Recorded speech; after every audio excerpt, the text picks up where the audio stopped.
At ngayong ika-10 araw ng bakbakan sa Zamboanga City, dadagdag sa listahan ng mga patayang 6 na taong gulang na batang babaeng nakilala ng GMA News kahapon. Sa gitna ng patuloy na sagupaan sa ilang bahagi ng Zamboanga, nasa naman kaya si Pangulong Noynoy Aquino? Saksi sina Sandra Aguinaldo, Ivan Mayrina at Haji Rieta. Yung mga bata lang po, kawawa sila. Wala man kasalanan ng anak ko sa kanila. Para sa isang amang tulad ko, ang pag-iyak sa akin ni Janet kahapon habang kritikal at brain dead ang kanyang anak. Ang lalo marahil magpapaalingaw-ngaw sa aking alaala ng ingay ng isang gyera. Alas 9 kaninang umaga matapos ang 2 araw na pag-inda sa epekto ng balang tumama sa kanyang ulo, pumanaw ang 6 na taong gulang na si May Antigoy. Dagdag siya sa mga inosenteng bata tulad ni Jomi Ethan Ando, 2 taong gulang na binihag ng MNLF sa loob ng 6 na araw para gawing human shield. Tinamaan ng bala pero kinabukasan na pinalaya at naipagamot. Namatay siya nitong Sabado. Hiwalay pa ang bilang ng mga batang bagamat nailikas sa mga evacuation center ay dumaraan sa trauma.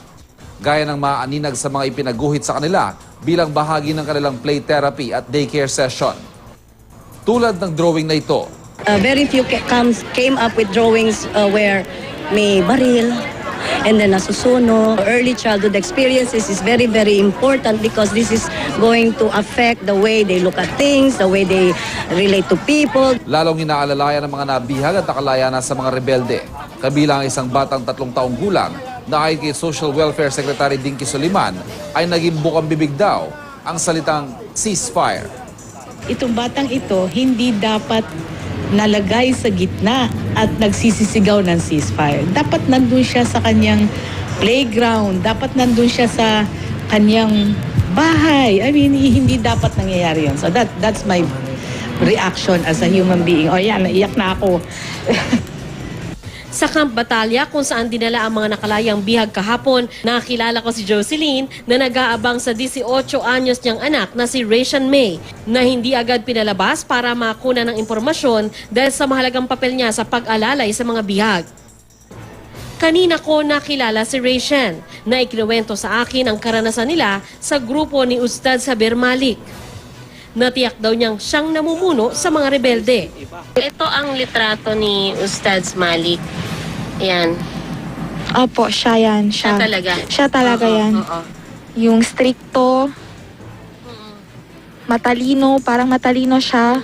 Magaling siya mag-isip, pati mas lalo akong natakot doon nung kinausap niya si Ma'am Beng, pati si Sir Rojas, sabi niya, ano man ibibigay niyo yung gusto ko o hindi. Palalayain niyo ba kami o hindi kasi papatayin ko yung lahat ng mga hostage. Kaya sabi, doon pa lang umiyak na kami. Hindi raw regular ang kanilang pagkain at minsan ay tubig ulan ang iniinom. Nakatakas daw sila noong Lunes at di pinalaya. Pero 2 babae raw ang tinangay ng mga rebelde. Dinala ko po sila lahat. Bale, sinabi ko sa Diyos, Lord, ikaw na lang bahala sa amin. Bigyan mo ko ng lakas na loob para masave ko yung mga tao na nandito. Kaya dinala ko po sila lahat sa labas.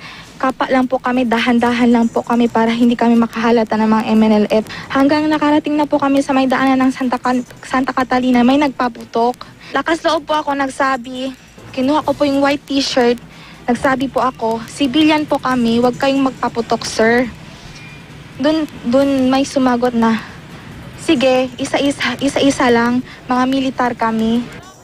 Makaligtas man sa bala o pagkabihag, walang takas pa rin sa Kalbaryo ang maraming residente dahil sa mahigit 1 linggo ng gulo. Hindi naiwasan ang agawan sa tubig na bagamat sapat daw ay kailangan pa ring pilahan dahil mahigit 60,000 na ang evacuees sa baliwasang grandstand. Yan ang importante tubig sa amin. E di kung walang tubig sa amin, wala rin inumin. Ang breakfast ay nagbigay na pero pumipila pa kami para pang breakfast pati pang lunch. Siksikan din sa mga tent ng ilan, 20 tao ang laman. Kabilang ang iba pang evacuation center.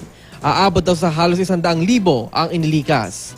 At dahil halos na paralisan ng gulo ang lungsod, I stand strong that as mayor of this city, I want a long-term solution for this problem. Let the perpetrators go to jail and never be allowed to come back to our city. Nandito ang Pangulo, nakatutok siya. 5 araw na siyang nakatutok dito. Kung ang tanong, bakit hindi nag-iikot ang Pangulo rin mismo, pursuant to the advice of the security sector, ay hindi nag-iikot dahil mahahati ang puwersa ng gobyerno. Imbes na nakatutok sa problema, kailanganin na proteksyonan ng Pangulo kung mag-iikot siya. Bukas, balik operasyon na ang Zamboanga City Airport, kaya balik biyahe na ang ilang flights. Mula rito sa Zamboanga City, ako si Haji Rieta. Ako si Sandra Aguinaldo. At ako si Ivan Mayrina. Kami ang inyong saksi!